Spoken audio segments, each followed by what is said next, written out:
Hello my fellow kaiju fans, I'm Godzilla Guy G, and if you ask me, Godzilla has one of the best rogues galleries in cinematic history. I mean, we're talking such classics like King Ghidorah, Gigan, Biollante, the Giant Condor, and who can forget about his allies as well, like Mothra, Anguirus, Jet Jaguar, and Minilla.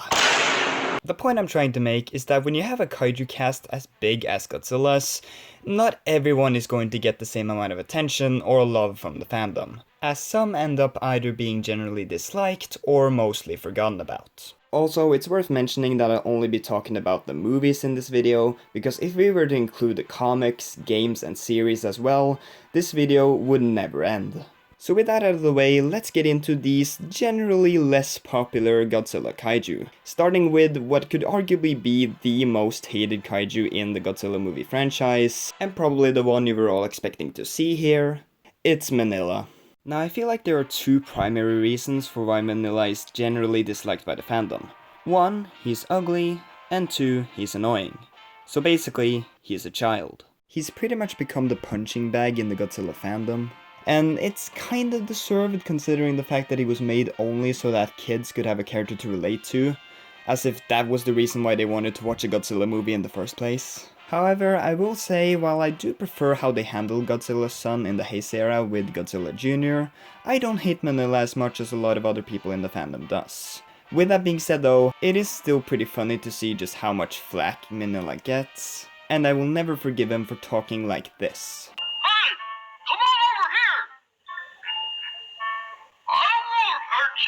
That voice has been living rent-free in my head for years now. Please send help, I want to be free of this pain. Speaking of this thing that existed, it also gave us another unpopular kaiju in the Godzilla franchise, Gabara. The best way I can describe Gabara is basically a school bully. He picks on and beats up Minilla because he's smaller than him, and Minilla can't really do much back. Gabara also just looks really weird. Like, I don't know how they came up with this design, and I don't know how many drugs they had to take to do it either. However, I will say, for as dumb as he looks, I kinda have a soft spot for him. He's just this pathetic loser who just beats up Minilla because he's bigger than him, and when he actually tries to do anything against Godzilla, he gets absolutely obliterated, and it's glorious to watch. However, the combined factors of him being from one of the worst Godzilla films ever made, his design being really strange, and him just being pretty pathetic, makes Gabara definitely one of the less popular kaiju in the Godzilla franchise, even though I myself have a bit of a soft spot for him. Next up, we have a group of 5 kaiju that I like to call regular animals, but big. Pretty self-explanatory, these are real-life actual animals, but just big. This group consists of the giant octopus, Ebirah, the giant condor, Kumonga, and Kamacuras. While some of these guys do have their fans, they tend to not rank all too high on most people's lists, due to them being pretty simple and not having some crazy outlandish designs. Now the kaiju genre is no stranger to giant animals. I mean, take King Kong as a perfect example of this. Kong is just a gorilla, but bigger, and yet he is one of the most iconic movie monsters of all time. I mean, for God's sake, he's up there with Godzilla as one of the most iconic. However, the thing with this group of 5 is that unlike someone like Kong, they originated as a part of a franchise that has an incredibly varied and big roster of kaiju, so them just being giant versions of regular animals makes them stand out less compared to the others. Like, you go from Godzilla facing a 3-headed golden dragon from space, to a big lobster. Safe to say that one of these is more eye-catching and more memorable than the other. However, while these 5 might not be the most flashy or memorable, I will now give each of them a compliment to show that even some of the franchise's lesser kaiju still have their strengths, so let's go. For the giant octopus, it's cool that they used actual live cephalopods during the filming of King Kong vs. Godzilla for Odaku's scenes. Plus it's funny that Odaku has appeared in 3 Toho kaiju films, giving it more movie appearances than many other kaiju in the Godzilla franchise, which is just a really weird fact of life. The fight between Ebirah and Godzilla where they play volleyball is very funny. Ganymedes is still the better crustacean kaiju though, fight me. The giant condor is definitely one of the kaiju of all time. Komanga has a really cool color scheme, and I like how they portray it to be more of an intelligent kaiju, like playing dead in order to get the upper hand over Godzilla rather than just relying on brute force. And the camouflage ability they gave to Kamacuras in Final Wars was pretty neat. So yeah, while these 5 are nowhere near my favorite kaiju, they still have some good aspects to them.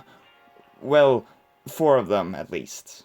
Now let's go over some more or less popular kaiju that in this case I just don't have a lot to really say about. The Servum from the anime trilogy are extremely boring, just being these dark blobs. Add on to them being from some of the least popular Godzilla movies ever made, and it makes for a great recipe to be forgotten about. The side character kaijus in the monsterverse, like the Warthogs or the Drown Viper, are a bit too new to have been forgotten about.